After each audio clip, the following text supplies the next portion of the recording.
my agent, Joan Scott, went to California to open a satellite office. And John, who was left in the office in New York, said, hey, if you want to be known to New York, stay here. If you want to be known to the world, go to California. That is a decision a short neurotic cannot make right away. I talked myself out of it. I talked myself into it. I talked myself out of it. I talked myself into it. I finally bought a ticket because I made enough money making commercials. I had $1,000 saved. I made enough money to go to Los Angeles. On September 18th, 1973, I landed terra firma in Los Angeles. I walked right, like Mrs. Brown, right to my agent's office. I said, okay, I'm ready. Where am I going? She said, wait a minute. It's going to be hard to sell you. It's going to be hard to sell me? That is a $3,000, $1,000 mistake, 3,000-mile, $1,000 mistake. You don't tell that to me. I went in the corner and started to shake. I was like a bowl of Jell-O before it ever goes in the refrigerator.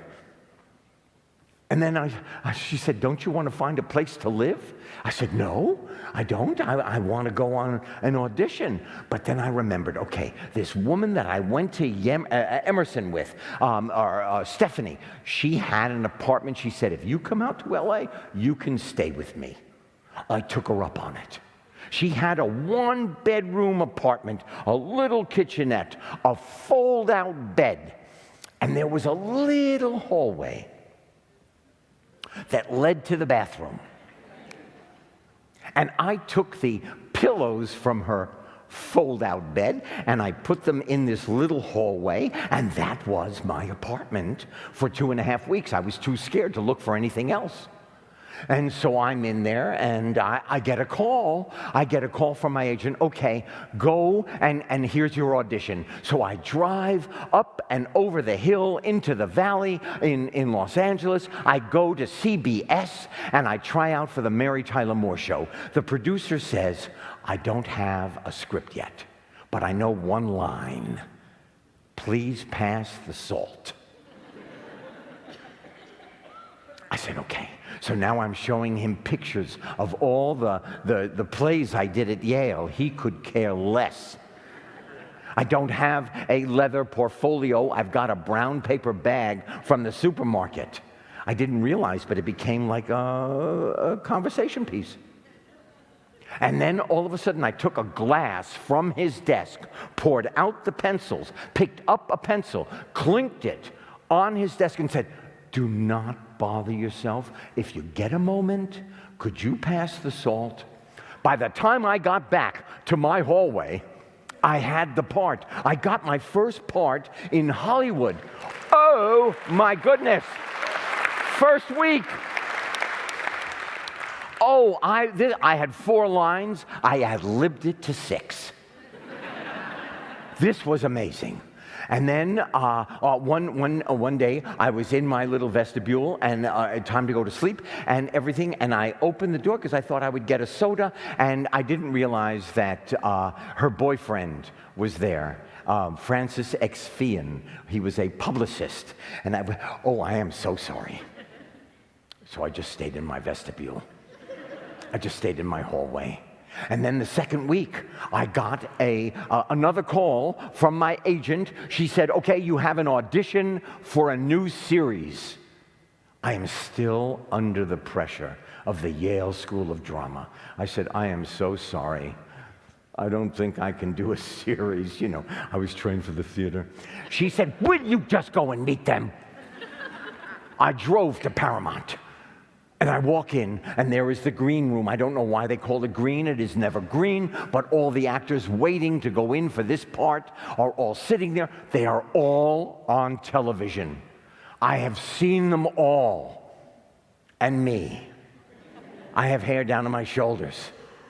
Hi, how are you? You look famous. Even sitting down, you look famous. I had a sweat stain that looked like the Hudson River was flowing under my shirt. My turn. I go into the office, there are 11 people. Gary Marshall, all of his minions, the head of casting from Paramount behind, a brown... Can I ask you a question? You're the same woman who's been doing this the whole time? You just changed your top. You were wearing green and now you're black. Nice. I just was checking. Just checking. Okay, so I'm in the room, and I thought honesty is the best policy. I said, this sweat stain is in direct correlation to the fear that is running through my body. I'm reading with a man named Pasquale. He's going to read the other part. I don't know what happened. Something went off in my head. I just went with it. So this is another lesson that I learned. Your instinct.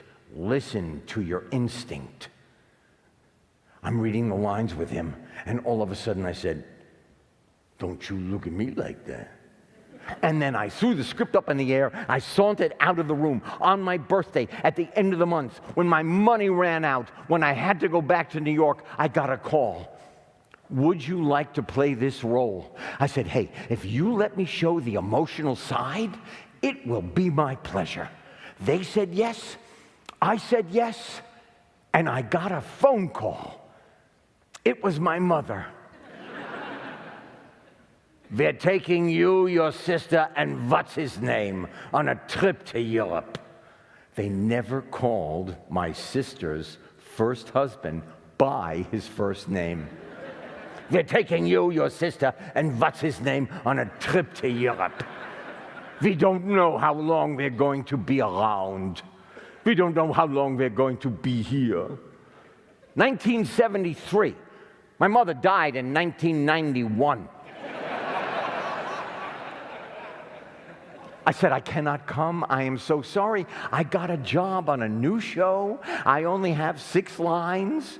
And my mother said, I remember it like it was yesterday. Oh, this is great. Here, tell your father. But you laugh. I had to live with it.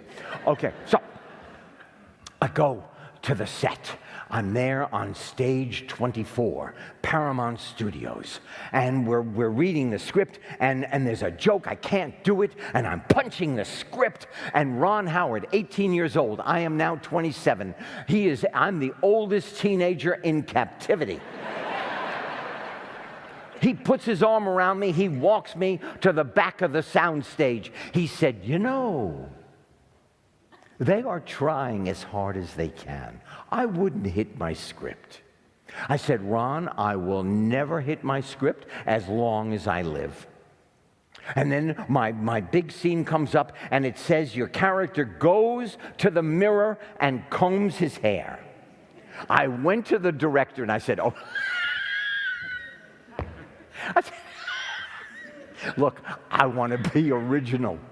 I really do. And you know, every character that is, they've always combed their hair. I'll do anything, but I can't comb my hair. And he said, it says, go to the mirror, comb your hair. Okay. I go to the mirror. I pull out my comb. Hey, look at that. I don't have to. It's perfect. And that's how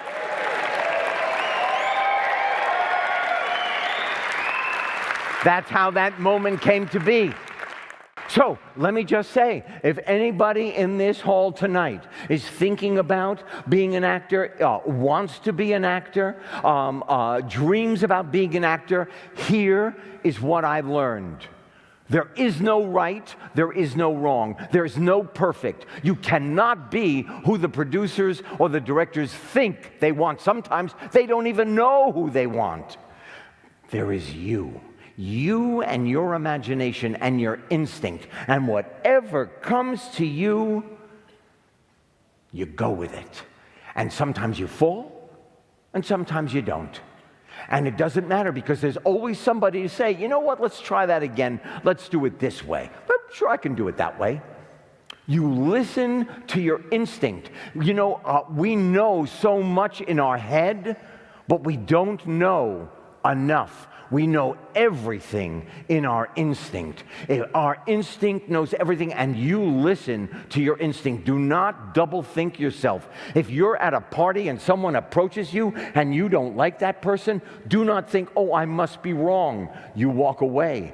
If you're in a job interview and you think, whoa, this is not where I'm supposed to be, but I need a job, do not double think yourself. There will be another interview. Get up and leave. Your instinct knows everything.